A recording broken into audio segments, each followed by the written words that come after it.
Now to our series USA to Z, where we bring you stories from across the country to celebrate 250 years of America. Now this morning, for the letter Y, we're taking a look at Yellowstone National Park and how the world's first national park is growing in popularity all these years later. I sat down with wildlife photographer Tom Murphy to learn about the park's rich history through his lens.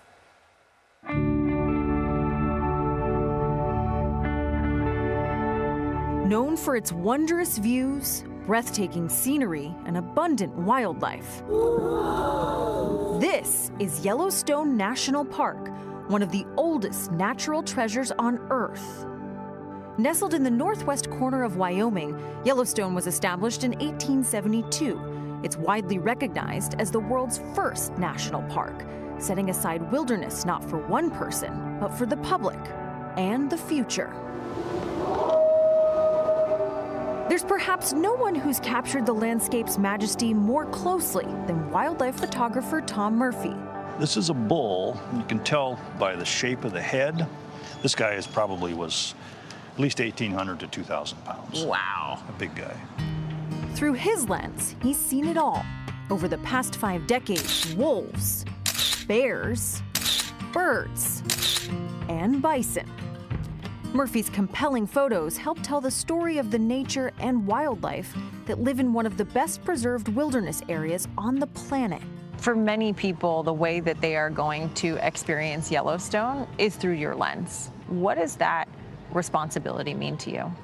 I take that responsibility pretty seriously because what I'm trying to do is create connection, the value of wild country. We evolved in wild country. We evolved in wilderness, and I'd like to help people reconnect with what's really important. Why do you think so many people, their imaginations have been captured and they want to go and experience it for themselves? There's something special about Yellowstone Park. You don't have to see a bison fighting or a grizzly bear doing whatever.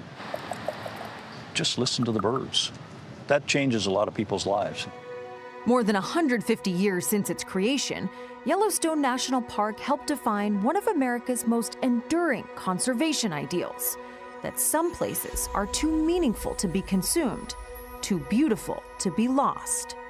When you hear someone has visited Yellowstone, what do you hope that they take home besides pictures that they've snapped?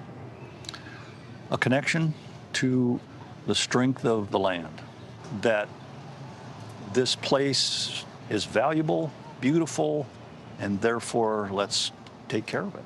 Let's save it for the next 250 years or next 1,000 years. Yellowstone is still a relatively small little jewel. If people can understand that a little better through my work, I'm a success. Yellowstone's popularity has exploded over the past few years since the pandemic, welcoming an average of 4.5 million visitors annually since 2021. Come on! Experts say some cowboys may be to thank for that. The hit show Yellowstone has sparked a new fascination with the American West, a trend Entertainment Tonight correspondent Cassie DeLaura has studied closely. Yellowstone became such a hit because of a number of reasons.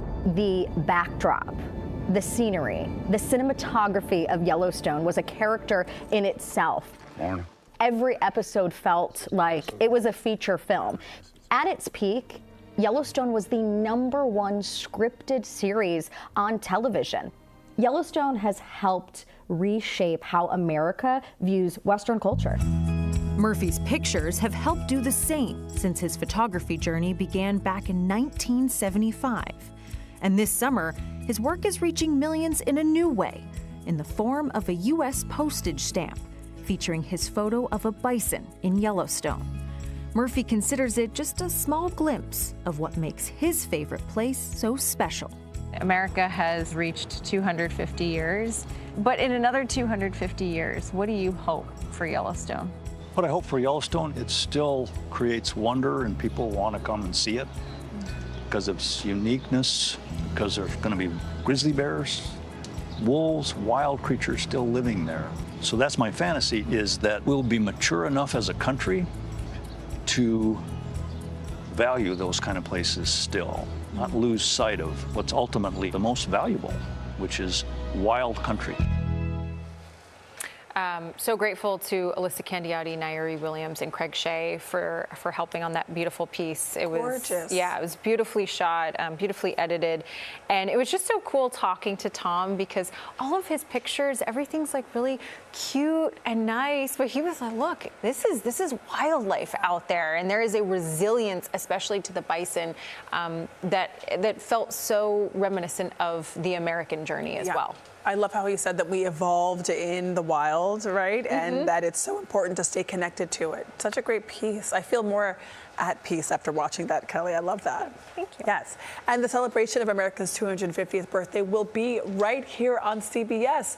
The Great American Block Party 250 begins at 8 p.m. Eastern on the 4th of July.